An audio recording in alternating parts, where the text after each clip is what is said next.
Et en réalité, cette rencontre avec Israël était fantastique. Le mot, ça peut paraître naïf de dire fantastique, mais d'abord, je n'y croyais pas.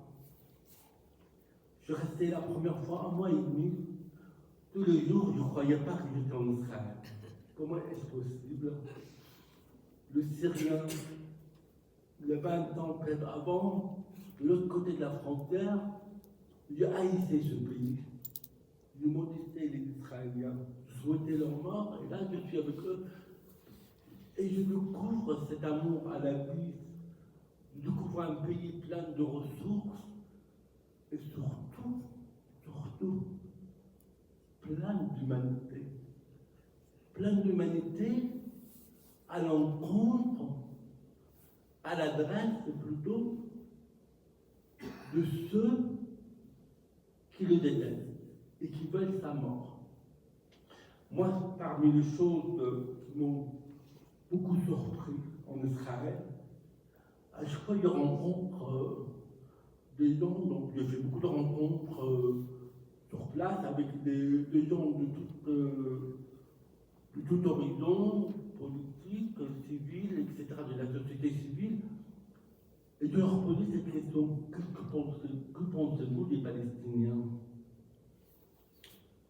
Qu'est-ce qu'il faut faire pour les Palestiniens pour résoudre tout le problème? Pas un seul qui ne m'a pas dit: mais on aimerait bien aider les Palestiniens, on voudrait bien vivre avec eux en paix. Comment on peut faire pour vivre en paix avec les Palestiniens? On aimerait bien savoir, on aimerait bien comprendre, on ne comprend pas la haine dans notre regard. Pourquoi je vous dis ça? Parce que moi, en écho, jamais,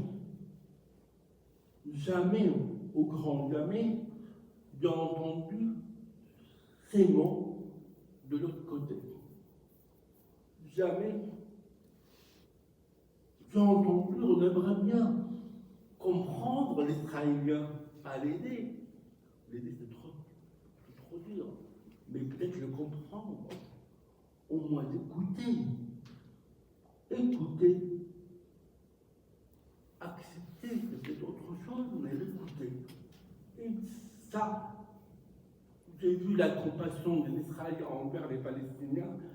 J'ai rencontré des associations qui allaient chercher des malades à Gaza pour les faire soigner en Israël. Imaginez-vous un seul Israélien dans un hôpital palestinien. On a vu ce que ça a donné.